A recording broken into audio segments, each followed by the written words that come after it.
This thing there is the way as we see the frequency. Deze punten geven eigenlijk aan hoe wij frequentie zien. It seems like an atom, Het lijkt op een atoom, but it is not. maar dat is het niet. This is in a spirit. Het is geest. The spirit is the frequency in movement. Geest is de frequentie in beweging. That's what we are. Dat is wat wij zijn. We are a whole spirit. Wij zijn een complete geest in beweging. In movement. So, when that happened, appears the first thing was what was it? That is magnetism. Als dat gebeurt, is het eerste wat ontstaat magnetisme. And became that frequency, the green one. Dat stelt de groene ring voor. That is named vibration. En dat is vibratie. It's like this. Came from the center of the consciousness, like this, and then start to move like frequency, and then vibration. Het begint als een cirkel of golf vanuit het bewustzijn en het resulteert in een frequentie, een trilling. When we see this movement around the universe, we name it the consciousness, the awareness. Als wij deze vorm zien in ons universum, dan noemen we het bewustzijn. This is the spirit. Dit is de geest. And this is the soul. Dit is de ziel. Huh? And the soul starts to experiment the different ways of frequency. De ziel begon verschillende frequenties te beleven. So, the different ways of frequency, we name it love. De verschillende vormen van frequentie noemen wij liefde. But it is not the love of a couple, like hugging and saying, I love you. Dat is wat anders dan de liefde tussen twee mensen. It is not that. The love is the frequency in transformation. Liefde is frequentie in verandering. That's why when we say love, God is love, Dat is waarom we God liefde noemen. we say the universe is constant transformation. Het universum is constante verandering. In the way we allow us to transform ourselves and transform free the other beings around us, De mate waarin we onszelf laten gaan en ook de anderen om ons heen laten bewegen, we are loving already. is de mate waarin we liefde zijn, liefde ervaren. When we say, I love you unconditionally, Dan zeg je, ik hou onvoorwaardelijk van je. but you say, you are my love. Door te zeggen, jij bent mijn liefje. My. When you say to your kids, your sons, daughters, I love you, but this is the law. My house. Als jij tegen je kinderen zegt, ik hou van jullie, maar dit is de wet, zo moet het gaan. So, this is not real love. Is dat geen echte liefde? The love is transformation. Liefde is verandering. We need to pull away the emotion. We moeten emotie uit het plaatje halen. The real love is just transformation. Then there are lots of transformations, that means emotions. Liefde is transformatie en dan zijn er veel transformaties die eigenlijk emoties zijn. And those emotions we live, those emotions are just a perspective of the energy of love. Die emoties voelen we en zijn verschillende perspectieven op de liefde.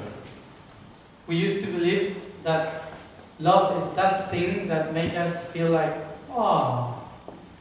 We zijn geneigd te geloven dat liefde hetgene is wat ons week maakt, wat ons... Like, oh. I expect you to...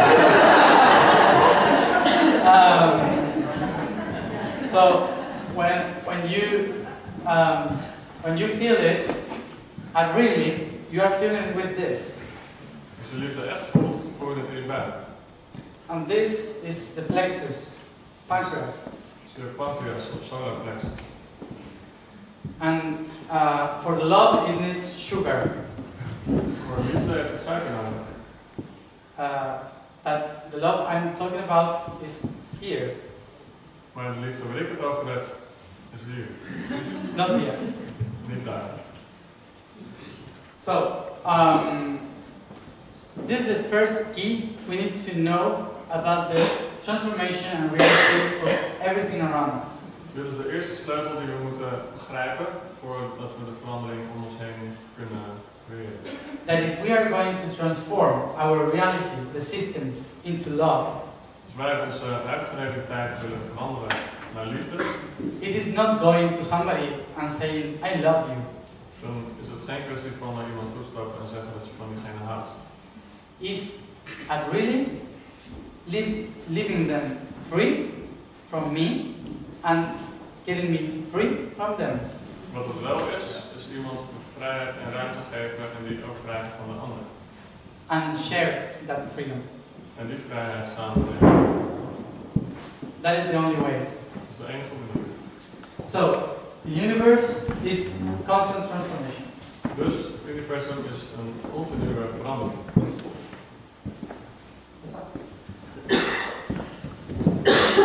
And then, when that frequency starts to move into vibration, Als die frequentie in de snellere trilling begint te komen, start to bright, and suddenly became the energy. verandert het op een gegeven moment in energie. So the energy became after the vibration and after the frequency. Dus de energie kwam na de trilling, na de vibratie. And after the consciousness. En pas na het bewustzijn. So when we work with energy, we are just moving a same frequency. Als wij met energie werken, dan bewegen we eigenlijk energie. But if we bewegen met trillingen. But if we work also with the frequency and the energy, we are transforming the whole being. Als we met frequentie en energie werken, dan werken we met het hele wezen. So remember, what was the first thing? It was the sound. So the frequency is the sound. Dus wat was het eerste? Dat was geluid. Frequentie is geluid. So that's why God, or those beings there, give us as a gift the word and the music. Dat is waarom God of goddelijke wezens ons als cadeau geluid hebben gegeven en ook muziek. The speaking and chanting are the ways of transforming everything. Spreken en ook chanten is de manier om dingen te veranderen. And that changed the energy. En dat verandert de energie. So here we are.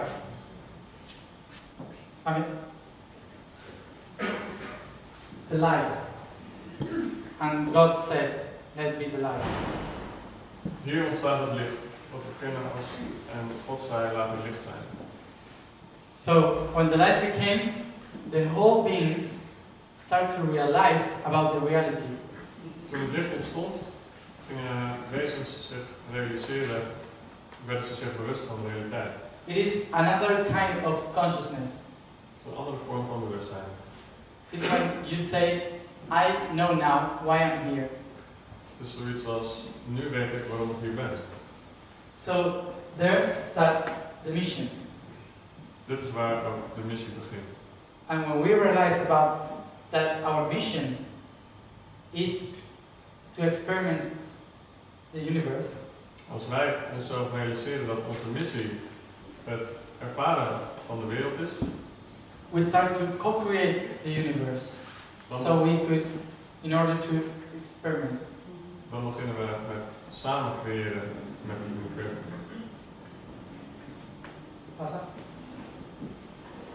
So there is when geometry became. Dit is wanneer wanneer geometrie ontstaat. Geometry is the expression of that light. Geometrie is de uitdrukking van licht.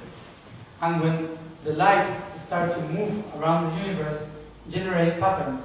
Als licht door het universum kaatst, ontstaat of creëert het. And that patterns create the different ways of perceptions of the universe. Die patronen creëren de verschillende percepties op de wereld. And there appears two things that today we know a lot. Wat er dan gebeurt zijn twee dingen die we vandaag goed kennen. Not many people, but those who are awakening knows a lot. Degenen die aan het ontwaken zijn, die herkennen het. That are the dimensions and the destiny. Dat zijn de dimensies en het doel.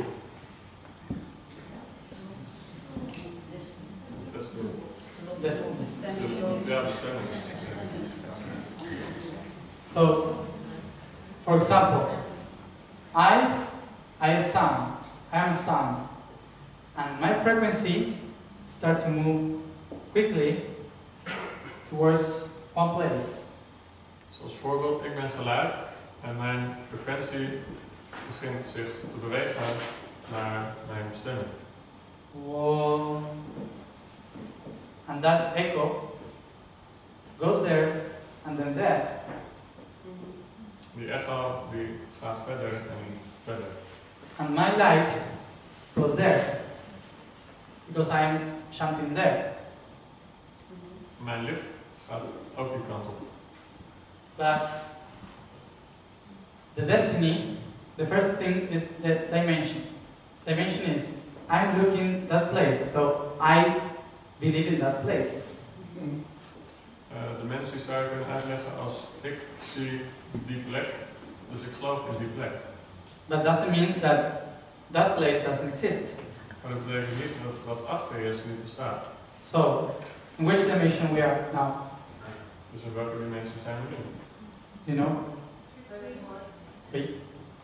We are 3 with a step in the 4. We zijn in de derde met 1 voet in de vierde. And what is the third dimension? Wat is de derde dimensie? It's the form, the shape, the profound.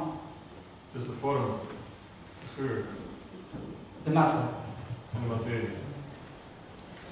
And what is the fourth dimension? Wat is de vierde dimensie? Is the moving of the matter. Het is het bewegen van de materie. So if you move, if you love yourself moving, you are in the fourth dimension. Dus als je houdt van jezelf in beweging, ben je in de vierde dimensie. Fourth dimension is not just a place where angels and demons are. Het is niet zomaar een plek waar engelen en demonen zijn. It's just a perspective of reality. Het is een perspectief op de werkelijkheid. So if I see that, and there is the third dimension, I will believe in third dimension. Dus als ik voor me kijk en ik zie de derde dimensie, dan geloof ik in de derde dimensie. But my echo goes towards there.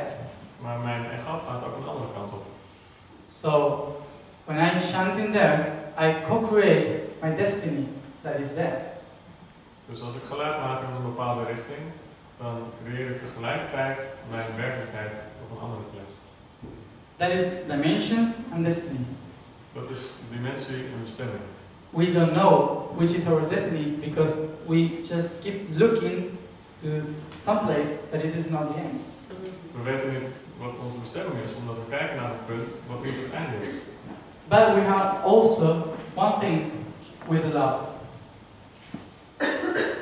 Another thing with love. Er is nog iets anders waar liefde over gaat. That is the transformation of that pattern. Dat is de verandering van het patroon. If we could transform our perspective of that pattern, Als wij ons perspectief op dat patroon kunnen veranderen, we are free from that destiny. dan bevrijden we onszelf van de bestemming.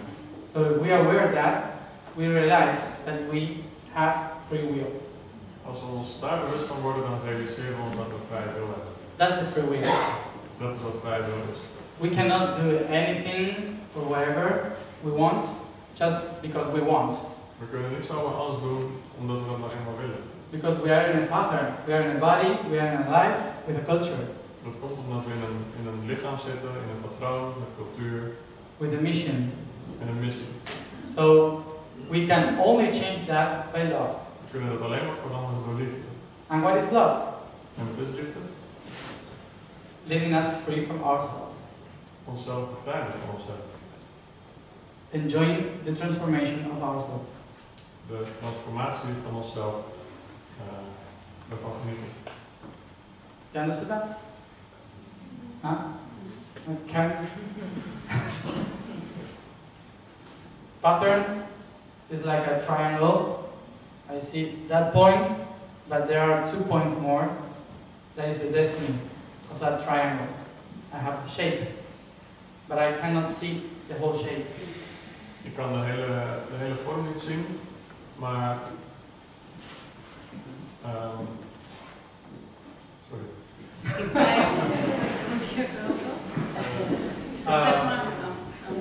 Yeah. If I have a triangle and I see just one point of the triangle, I cannot see the other ones. And those are destiny. Als je een driehoek voorstelt, dan kan je maar één ander punt in de driehoek zien. En de andere twee kan je niet zien, maar dat is wat je bestemming is. But if I change my perspective of that point, I can change the shape. Als ik mijn perspectief op dat punt verander wat ik wel kan zien, dan kan ik de vorm veranderen. Yeah? That's kind of trying to understand destiny and the dimensions. So we are in the third dimension. If we want to go to the fourth dimension, we need to change our perspective of the third dimension. Dus we zijn nu in de derde dimensie en om naar de vierde dimensie te komen, moeten we ons perspectief op de derde dimensie veranderen. And the whole thing is geometry. Waar het om gaat in dit geval is geometrie. So if you know geometry, not school geometry, but life geometry. Dus als je de echte geometrie kent, de geometrie van het leven, you can really know how to transform your life. Dan kan je ook weten hoe je je leven kan transformeren. And the way that that form shows to us is the numbers. En hoe die vorm zich laat zien is door middel van nummers. Numbers are the shadow of the geometry. Nummers zijn de schaduw van de geometrie.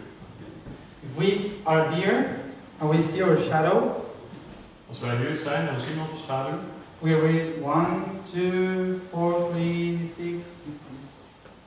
Kunnen we onze schaduw tellen. And then when we gather the whole numbers, I realized that thing was me. En als we die bij elkaar optellen, dan realiseren we ons dat verschillende schaduwen eigenlijk dezelfde zijn. That is why when people get awake, suddenly start to notice about the numbers around them. Dat is waarom de mensen die wakker worden zich in één keer bewust raken van de nummers om hen heen. 11, 3, 3, 3. Those numbers. 1, 1, 1, whatever. You see those numbers and you realize something is going to happen there. Je ziet de nummers en je wordt je bewust van dat er iets gebeurt. So that is geometry. Dimensions, structure and destiny. Dat is wat geometrie is. Dimensies, structuur en bestemming.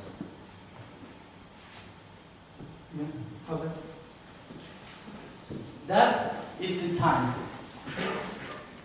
Dat is de tijd. And the time is another form of creation that allows us to transform ourselves. Tijd is een andere vorm van creatie die ervoor zorgt dat wij onszelf kunnen ervaren. Believe it or not, the time is the most sensitive expression of love.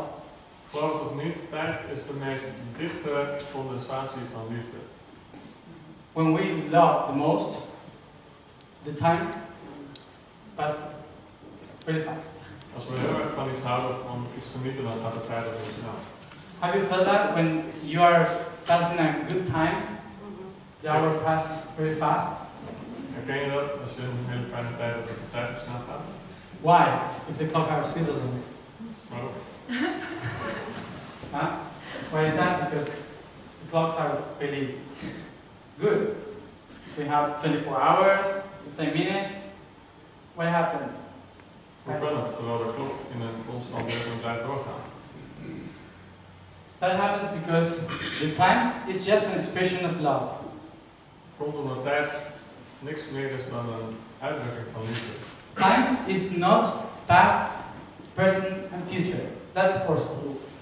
Tijd is niet verleden, heden en toekomst, dat is wat je op school leert. To study history. But it's a waste of time.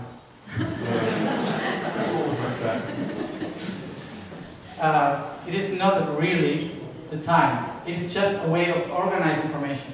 Dat is niet wat tijd is, het is een manier om tijd te organiseren. The time as really is dense energy,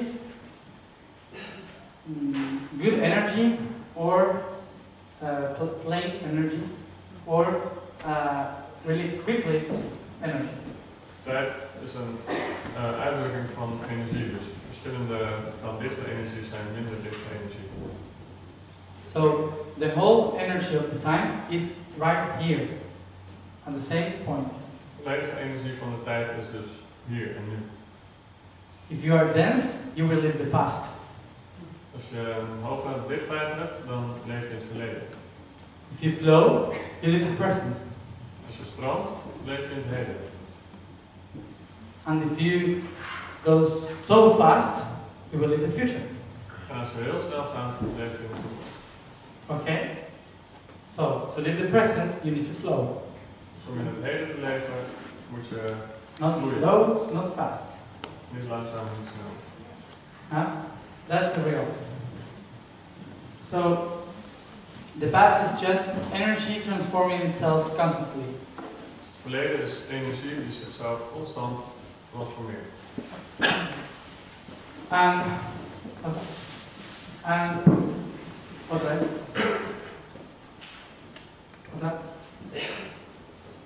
The geometry is wisdom. Wat geometrie is wijsheid. Love and wisdom create the whole being. Liefde en wijsheid creëert het hele wezen. And if you live just one on another, you are not a complete being. Als je alleen het een of het andere hebt of niet hebt, dan ben je geen compleet wezen. You need to live both in the same point. Je moet ze samen brengen in allebei leven. What is wisdom? It is not know a lot of things. Wijsheid is niet een heleboel dingen weten. Just trying to know who you are. Proberen te ontdekken wie je bent, dat is wat wijsheid is. And being it. En Enjoying it. dan het ook zijn en het mag ook niet. That's wisdom. And wisdom is to the mission we have. The mission. Wijsheid is de missie. When we have a mission, we get wisdom. Als we een missie hebben, dan ontstaat er een wijsheid.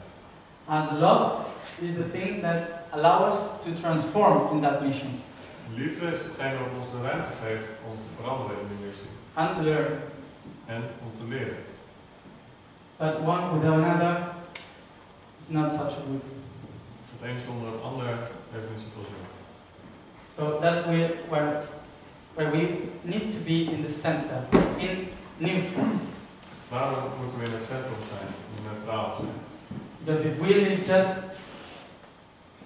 wisdom, we became a tyranny.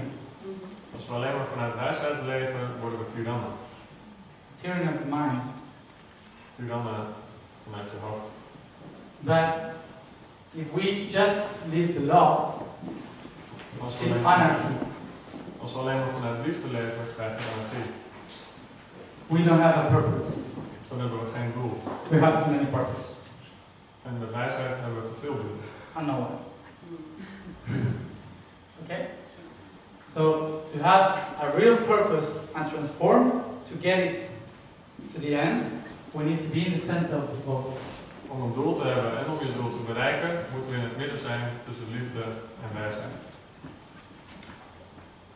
When we put it all together, it became the third pattern of the universe. That is the form. Als we dat allemaal samenvoegen, komen we in het derde patroon van het universum. Those three things, the sound, the light and the form, you know it as the sacred trinity. Het geluid, licht en de vorm ken je als de heilige drie-eenheid. And people used to do like this. Father, mother and son. Dat is waarom mensen vader, moeder en zoon doen. Or like this. Father, mother and son. The other way. Vader, moeder, zoon. That creates this shape, like a pyramid. Dat creëert de vorm van een piramide. And we, after that, lots of people used to do like this or like this to connect them all. Daarna zijn mensen die beweging gaan maken om het allemaal te verbinden. And then became the cross shape. Daarna is het de kruisvorm geworden. Or also when somebody put this sword to a knife. En ook het zwaard om iemand tot ridder te slaan, volgt die beweging. That means the sacred trinity. Dat is de heilige drie-eenheid. The Father is the Son. De vader is de leid. That is the purpose. Dat is dus de bestemming. Doel. The light is the Mother. De moeder is het licht. That gives the clarity. Dat de helderheid geeft. And the Son is the shape. Zoon is de vorm. That will live the reality. Die de werkelijkheid zal leven. And enjoy it as a kid. En dus van zal genieten. It's supposed to. Dat is de bedoeling tenminste. So, 2,000 years or 3,000 years ago, somebody said the woman talked too much. 2.000 of 3.000 jaar geleden zei iemand, nou, praat te veel. So they took the mother and put the Holy Spirit. Dus ze hebben de moeder eruit gehaald en de Heilige Geest erin gezet. So there you have the Sacred Trinity. That the Sacred Trinity is the whole Spirit, the Father, the Mother, and the Son. Maar de heilige drie-eenheid is de volledige drie-eenheid van vader, moeder en zoon. That, remember, it is not a family. Wat geen familie is. It's a frequency becoming an energy that became a planet. Dus een frequentie die een trilling wordt, die energy? Trilling die een energie wordt die een planeet wordt. So is the spirit going into the soul and the soul into the body. Dus het is de geest die in de ziel gaat en de ziel die in het lichaam gaat. Okay? And the energy transforms, so the body transforms, but the frequency is always the same. De energie verandert, daarom verandert ook de vorm, maar de frequentie blijft altijd gelijk. Okay. Pasa.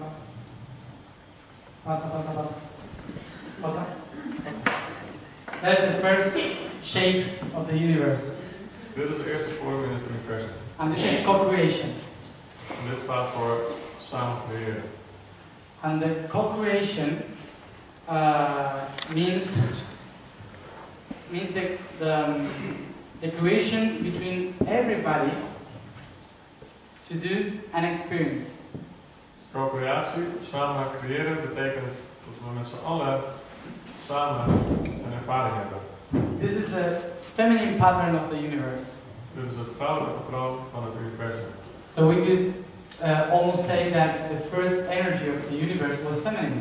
Dus we zouden eigenlijk kunnen zeggen dat de eerste energie van het universum vrouwelijke energie is. That it is not woman. Maar niet vrouw. Woman is just kind of a form. Vrouw is eigenlijk een vorm.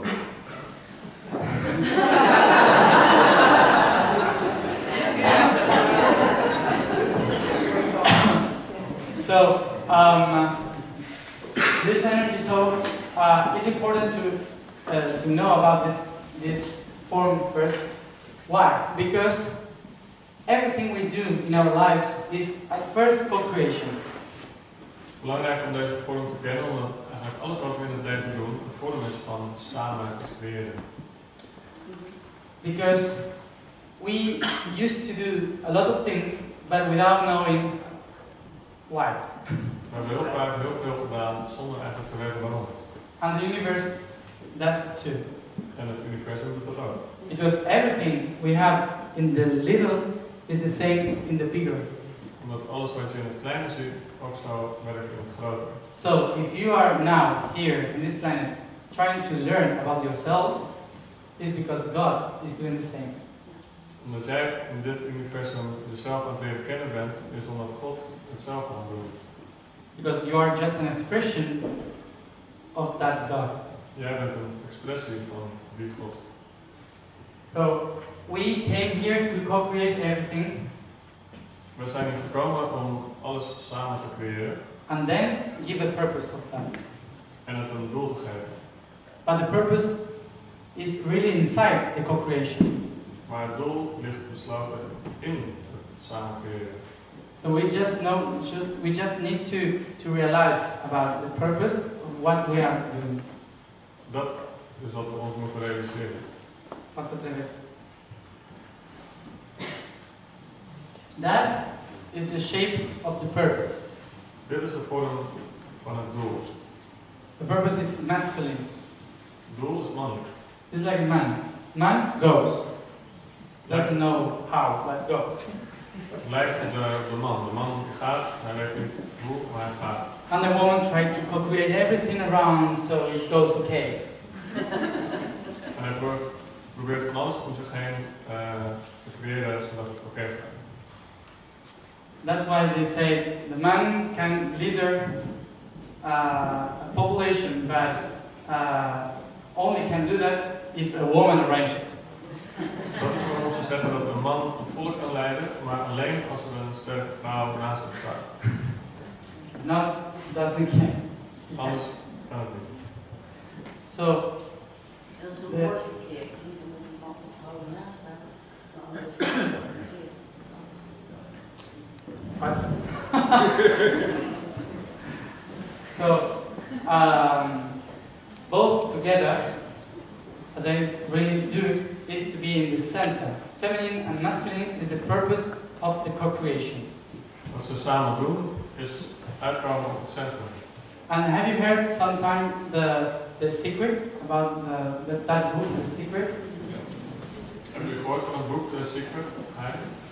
Okay, it talks about co-creation. Het gaat over samen creëren. But I saw the movie, well, half of it. Maar ik heb de helft van de film gezien. And I saw that in that movie, there was American people, obviously. American people saying, if you want a big house, you will have it. In de film lieten ze zien dat als je heel graag een groot huis wil, dat je dan zo krijgt. That is not co-creation. Dat is niet samen iets creëren. That is creation. Dat is creëren. And creation has duality. Creëren heeft twee kanten. Creation and destruction. Creatie en destructie. Co-creation goes like this. Samen iets creëren gaat.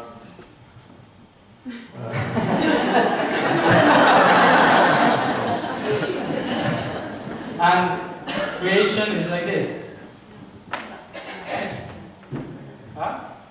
So if you create a car, you will have to pay it and then to sell it because you cannot pay the fees. Als jij een auto maakt, dan staat er ook iets aan de andere kant van de weegschaal dat je moet betalen. But if you think that you need to help people to get to somewhere, you will have the car. Kun je zeggen? Yeah. if you think in the purpose to help people to get somewhere, you will have the car. Als jij snapt dat je andere mensen kan helpen om hun doel te bereiken, dan zul jij ook je auto krijgen. Because it's just a way to the purpose Het is alleen een manier om bij het doel te komen. that many needs. Wat veel mensen nodig hebben. That is co-creation. You cannot ask for something for yourself. Je kan niet alleen maar iets voor jezelf vragen. If you ask for it, you need to share it. Als je iets vraagt, moet je ook delen. If not, it became karma. Zo niet, dan wordt het karma. That is karma. To have something and I keep it. Karma is iets krijgen en het houden. And it's for emotions, for personalities, for stuff. It's not just for things. Het gaat niet alleen over dingen, het gaat ook over emoties, over persoonlijkheden. For example, when you have a karma that pulls you to a life, to suffering life. Als jij bijvoorbeeld een karma hebt waarbij je wordt aangetrokken tot lijden in het leven, It's because maybe somebody in the past life give you the suffer, but you didn't give it back. dan zou het kunnen zijn dat iemand jou een ander leven heeft laten leiden en jij hebt dat niet teruggegeven. So life is like that play that you threw the ball. That is co-creation. Leven is als een spel waarbij je de bal naar elkaar overgooit. But you share it. No, I don't want it. No, just sharing. Niet omdat je niet wil, maar omdat je wil delen. So altogether is like the David star. Want dit allemaal samen is de Joodster Or Merkaba. of de Merkaba.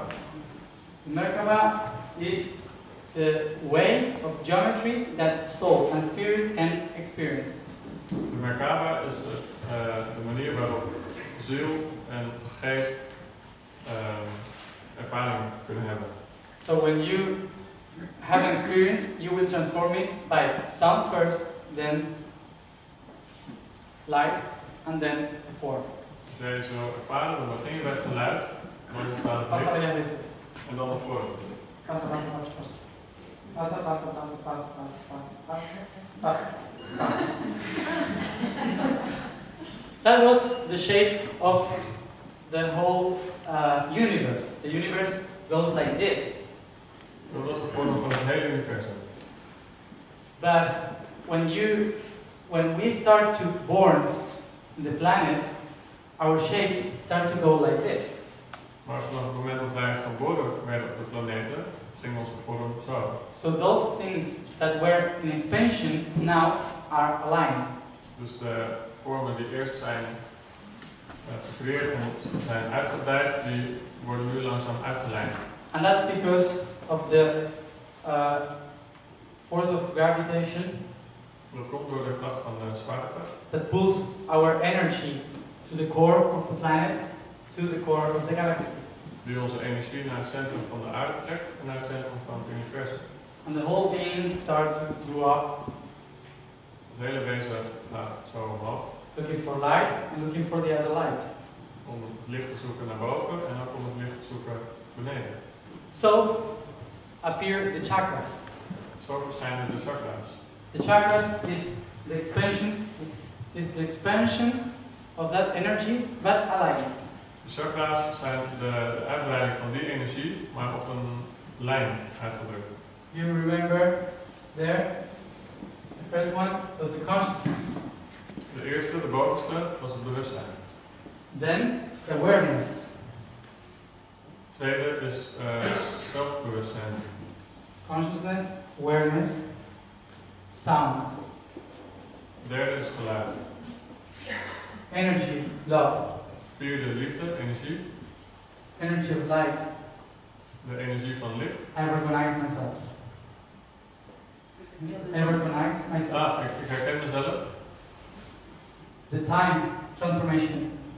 Tijd, de transformatie van de tijd. And the form. En de vorm. Yeah?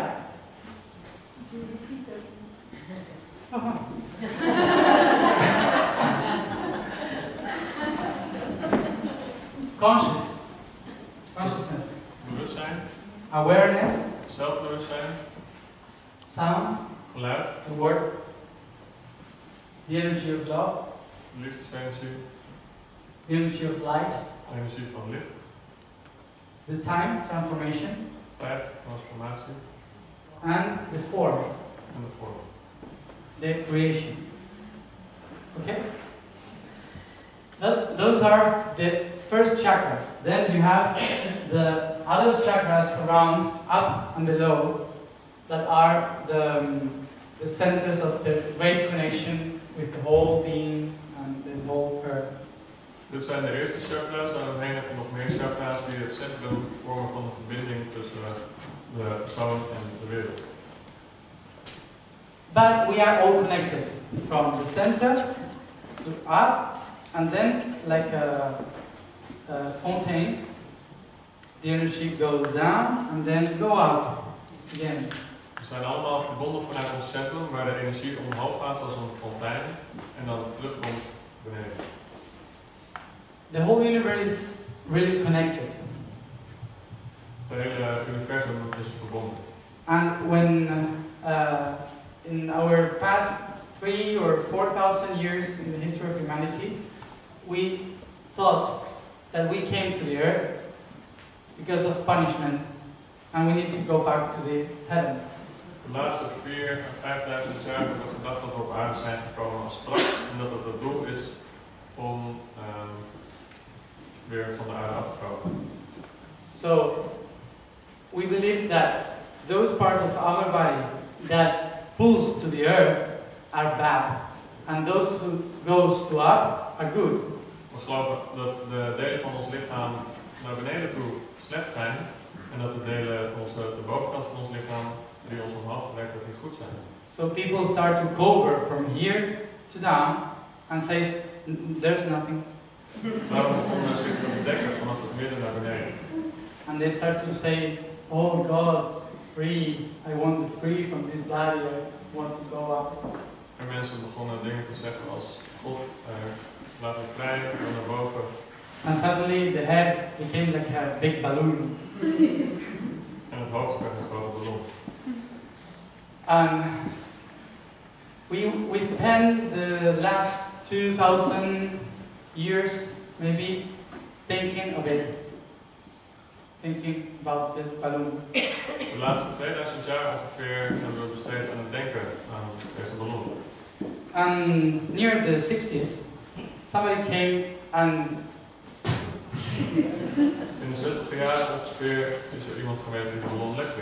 and suddenly all that was here goes down.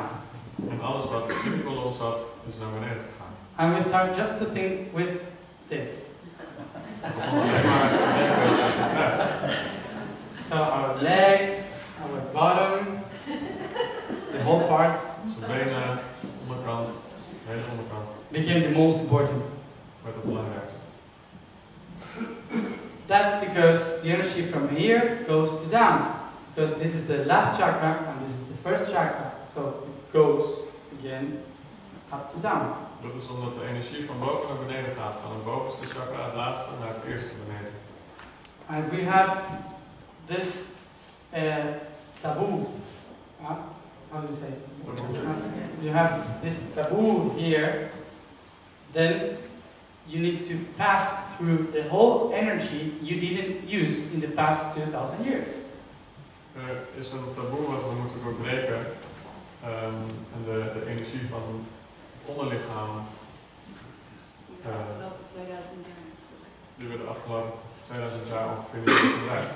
So we have almost 200 years more about sex and love. We hebben ongeveer nog 200 jaar aan. So enjoy it.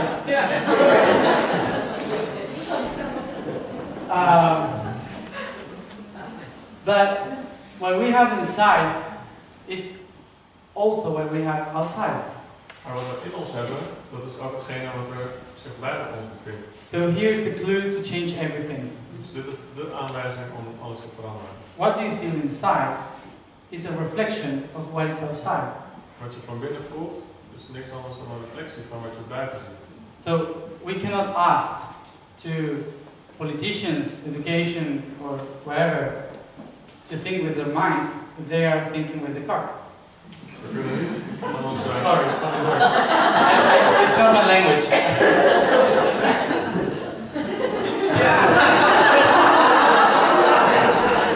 In a church.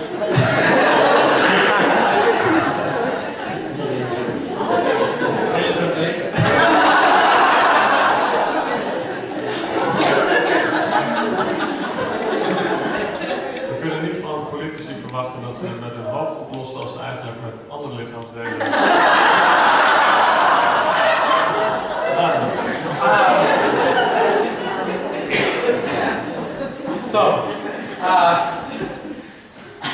It's really important to see that the illness that we have as society is the same that we have inside of us, in our home, in our schools, or our own life.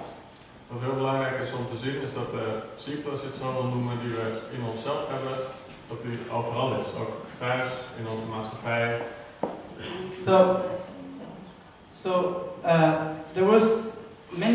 There are many people talking about in the last 100 years that you must begin from inside to change the outside. Veel mensen de afgelopen 100 jaar hebben gezegd dat je bij jezelf moet beginnen en van binnen moet veranderen voordat het buiten kan veranderen. But it is not just meditation. Het gaat niet alleen over meditatie. Meditation is just for recognize yourself. Meditatie is opgericht om jezelf te herkennen. But not to transform yourself and transform everything around you. Niet om jezelf te veranderen en de werkelijkheid om je heen te veranderen. You need to do something to transform everything and recognize yourself in everything.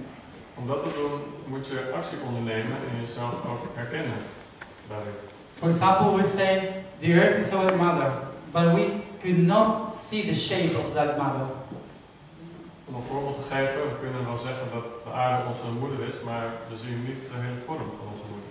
So it's difficult for us to know how that mother hugs us or kisses us or feed us if we don't see the shape. Als we de vorm niet kunnen zien, is het ook heel moeilijk voor ons om ons voor te stellen hoe we onze moeder zouden knuffelen of hoe ze ons zou kunnen voeden. So it's really important to listen to the earth, to know where is the whole body of that earth and which country means which part of that body and in which part of that body I am.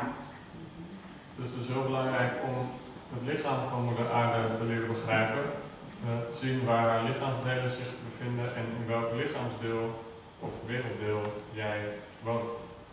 So what does my region or country or city to give to the rest of the world? And what I am doing with that? Can you say that again? What has my land to give to the rest of the world and what I am doing with that? Dus je kunt onderzoeken wat jouw land of jouw stad of jouw religie de wereld te bieden heeft. In the last 5 or 8,000 years we stopped to listen to the earth. De laatste 5 tot 8000 jaar zijn we gestopt om naar de aarde te luisteren. And start to believe what the earth was saying. En zijn we ook gestopt om te geloven wat de aarde ons vertelt. So there be the science. Volgens mij zijn we en zo zijn we begonnen met geloven dat de aarde ons probeert. Did we start believing what the earth is telling us or we stopped? We stopped. We stopped. En daarna zijn we gaan denken en dat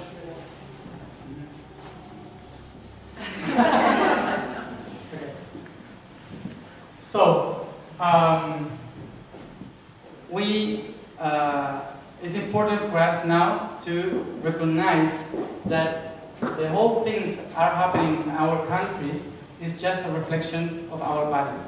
Wat belangrijk is om op dit moment te erkennen is dat wat er nu in de wereld gebeurt, in ons lichaam gebeurt.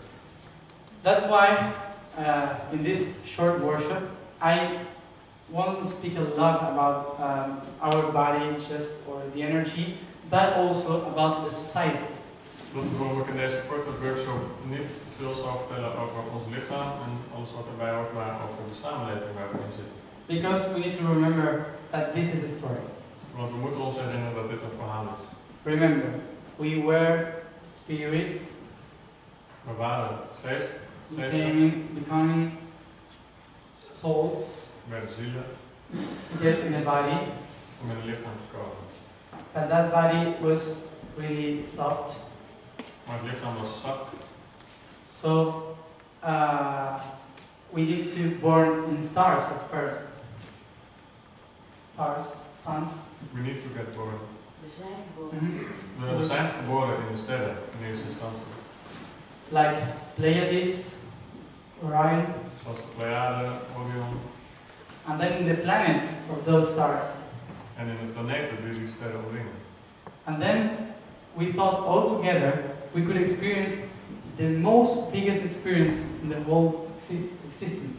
Toen hebben we gedacht, we kunnen de grootste, meest bijzondere ervaring in het bestaan hebben. And what we really, the real problem we had is that we all couldn't live all together in the same planet. Het probleem is dat we niet met z'n allen op één en dezelfde planeet konden leven, Because we were really different. omdat we zo verschillend waren. So we all, in those planets, decide one thing. Dus op die planeet hebben we één ding besloten. Put us all together in the same blood. Zet ons allemaal in hetzelfde bloed, in hetzelfde lichaam. So in our DNA, we have the whole information from the whole stars. In ons DNA dragen we alle informatie van alle sterren bij ons. And if it is all together in the same blood, we need not to know how to live with the other ones, but with the other ones within. Omdat alles in ons DNA is gestopt, moeten we niet alleen leren leven met de anderen, maar met de anderen in onszelf. That's the big problem. Dat is een grote uitdaging. Someday we woke up really happy with us, and the other day we are angry with us. De ene keer zijn we boos op onszelf, de andere keer zijn we verdrietig, staan we ons. Someday we want to kill ourselves, Op een andere keer willen we onszelf verbranden. and in 1 hour we're in love. We're crazy. Embrace it. Huh? We're crazy. We zijn gek. So, what happened within us, what is really happening within us, is that we are the product of the whole beings in our galaxy. Wat er binnen in ons eigenlijk gebeurt is dat wij het product zijn van alle wezens in het hele universum. So we have tools from each galaxy, each planet. Dus we dragen ook de gereedschappen bij ons van alle verschillende sterrenstelsels en planeten. And they put it all together and named it civilization. Dat hebben we allemaal bij elkaar gestopt en beschaving genoemd. So civilization is the tool that humanity have to recognize itself and help the planet to enlighten itself. Beschaving is de vorm, is het gereedschap dat we kunnen gebruiken om onszelf te erkennen en de aarde te helpen. That is what is really important to heal society, to heal the civilization. Daarom is het zo belangrijk om de maatschappij te helpen. Not to go away from it. Niet om er vandaan te gaan. We need to go inside of it We moeten er juist induiken. and transform it from within. En vanuit de binnenkant transformeren. So what I want to do now is just to show you the steps of that civilization within us and how we can transform it from within. Wat ik nu graag wil laten zien is om deze stappen in onszelf te laten zien en zo aan te tonen hoe we dat kunnen doen. Those are the chakras of civilization. Dit zijn de chakras van de civilisatie. Agriculture, culture, technology, economy, Agricultuur, education, religion, politics. Ja, mister.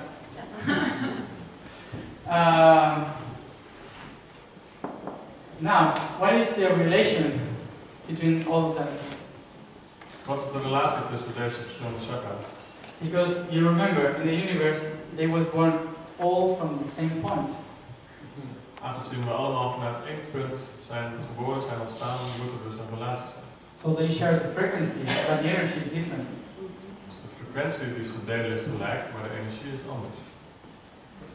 But one helped to the other one. De een helpt de ander. And no one of them could live without the other. En geen enkele van deze chakras zou zonder de andere kunnen leven. That's why we cannot take out one of them. Dat betekent, dat is de reden dat we niet één van deze punten zouden kunnen weghalen. So, let's start from the very beginning. Laten we bij het begin beginnen. What we are doing, why you work, why you need money, Waarom werk je? Waarom heb je geld nodig? why you do everything you do. Wat is de reden dat je alle dingen doet die je doet? Yes, because you need to eat. Omdat je moet eten. Then you go to vacation or whatever. Dan ga je op vakantie en dat soort dingen. But first you need to eat. So agriculture is the first thing, is the most important thing in a planet. Agricultuur, boerenbedrijf is het eerste wat je nodig hebt om te kunnen overleven. If we are not human, or we are evolving as a human, we cannot do agriculture, we can do alimentation, feeding. Als wij geen mens zijn, sorry, I didn't get it. If we were not human, we don't need agriculture, but we need feeding. Als we geen mens waren geweest, hadden we geen agricultuur nodig gehad, maar we moeten sowieso eten.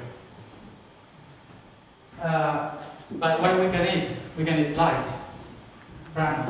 Wat zouden we kunnen eten? We kunnen ook licht eten. We can eat light. So agriculture is just for planets that needs matter.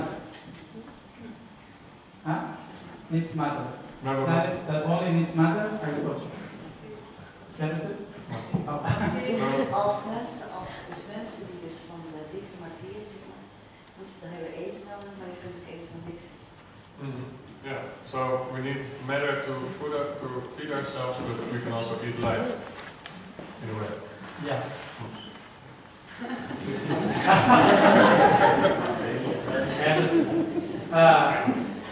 Okay, so when we eat,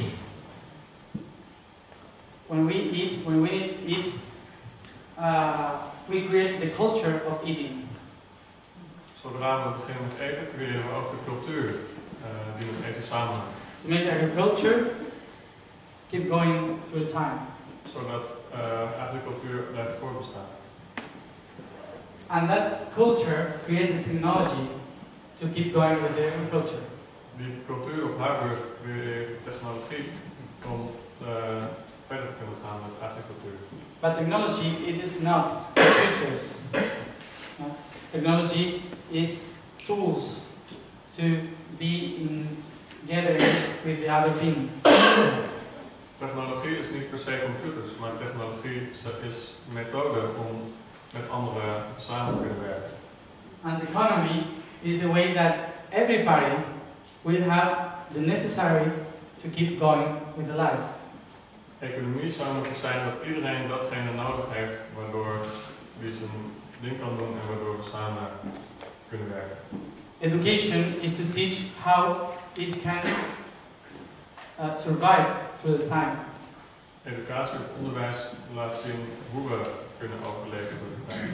Politics is to put an order if we need to survive. Politiek is om orde te brengen in deze dingen. And religion is what explains us why we need to survive. Religie legt uit waarom we moeten overleven. And the whole information we have here is the glands we have in our body. Is the same. Dit hele plaatje geeft ook de chakras die we in ons lichaam hebben, de energiecentra. Gentle, klieren. Klieren. Niet alleen de chakras, maar ook de klieren. So agriculture is the genitals. Agricultuur zijn onze genitalen, geslachtsdelen. And adrenal glands are culture. Adrenal? Adrenaline.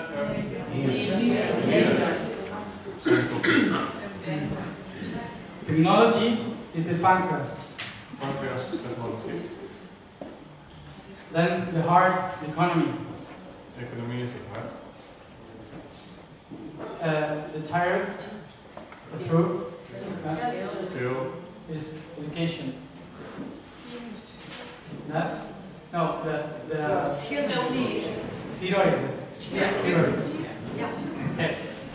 Then the pineal gland is politics. Pijnappelklier is politiek. And hypophysis is religion. En de hypofyse is de religie.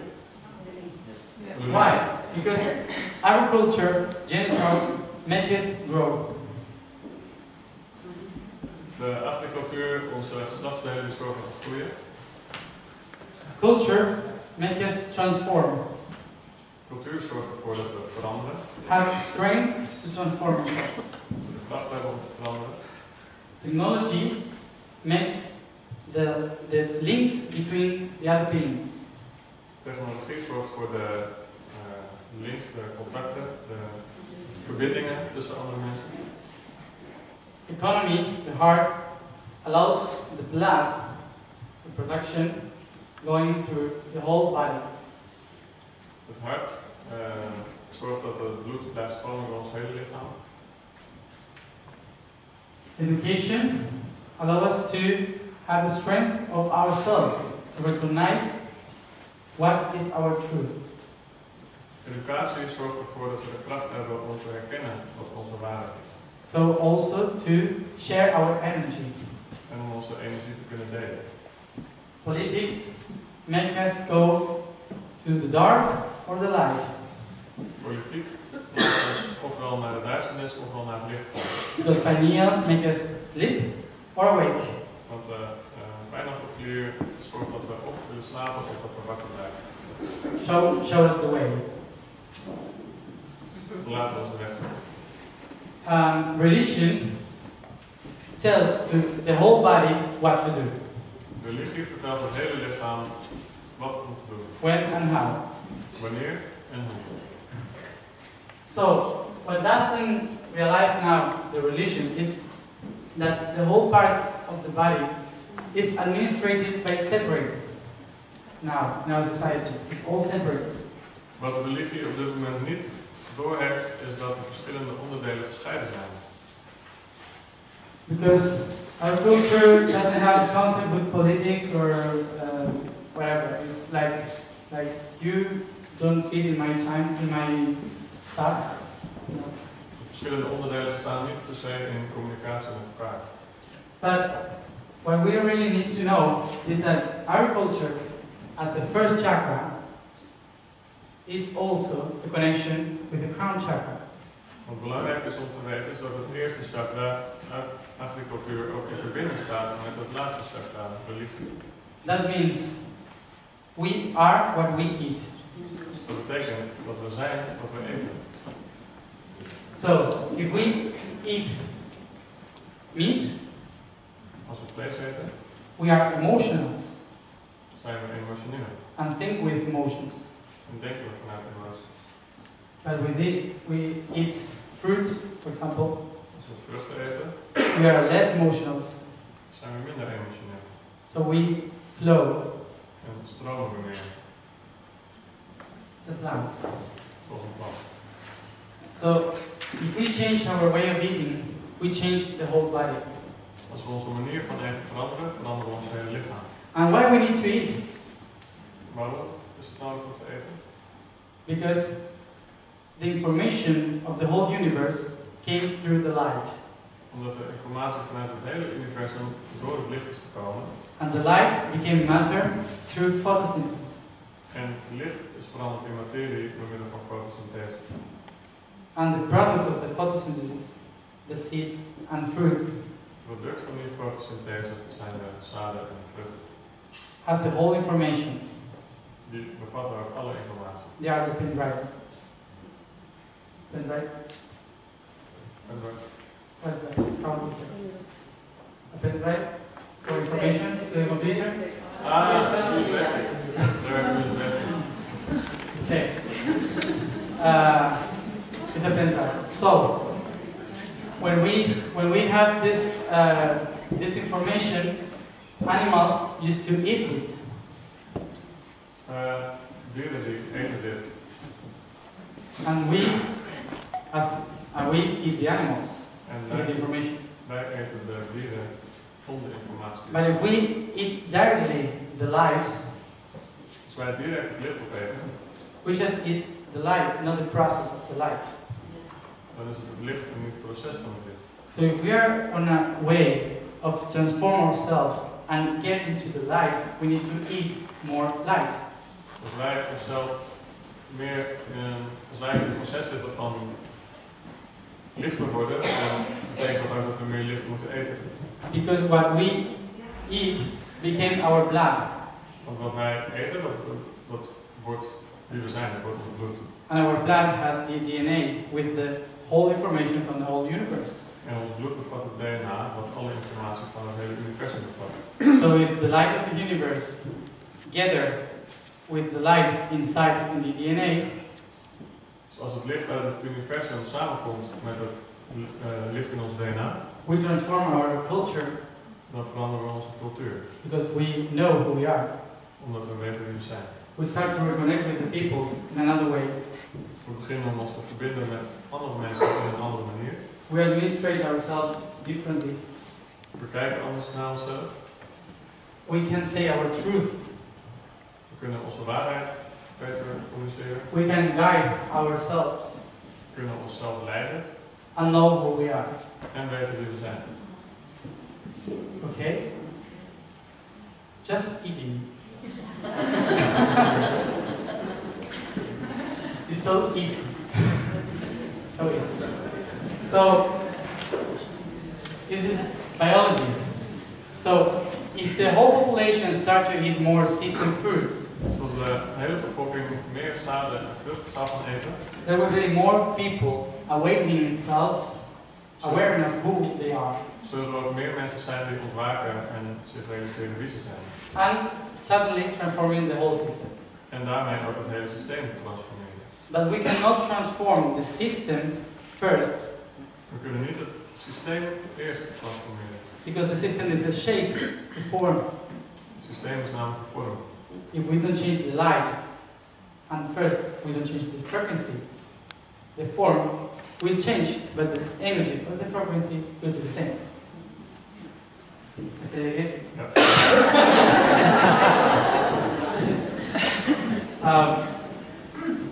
What did I say? If we change the frequency, Als we zo hard veranderen, maar niet de energie of de frequentie, dan verander je dus niet de essentie. yes. Als we de vorm van Did you hear that? Did you understand? Anyone? Somebody know? Okay. Can you say it again? Als we de vorm veranderen, maar niet de energie of de frequentie, dan verandert eigenlijk niet zoveel. Okay? Ja. Okay. Okay. So it's important to change first our frequency and then the energy, so the form will change. Dus wat we zouden moeten doen is eerst onze frequentie veranderen, dan onze energie en dan verandert de vorm mee. So that's what you need to do when you see the system of your country or the whole world. Dat is precies wat je zou moeten doen als je kijkt naar het systeem van de hele wereld of van het land waarin je woont. You must think about yourself. If you eat what you really need, Denk eraan dat als je zou eten wat je echt nodig hebt, because if you don't eat what you really eat, you cannot say to the world, you are wrong. als je niet eet, als je niet datgene eet wat je zou moeten eten, dan kan je ook niet tegen de wereld zeggen dat er iets niet klopt. Because you have the whole information. You don't have the whole information. Want dan heb je niet de hele informatie. That's what masters trying to explain when they say change from within to outside. Dat is wat de meesters proberen te vertellen als ze zeggen verander van binnen om buiten te veranderen. Because the information is in our blood, and blood is what we eat. Omdat de informatie in ons bloed zit en bloed wordt bepaald door wat we eten. And we have so much potential inside We hebben zo'n groot potentieel in ons that we don't even know how to handle with that. dat we niet eens weten hoe we mee om moeten gaan. So we cannot, when we try to make a critic, is it? When you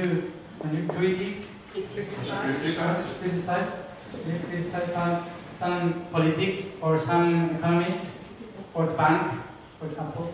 Als je kritiek hebt op een politicus of op de bank of wat dan ook, Think about how you sleep and how you administrate yourself.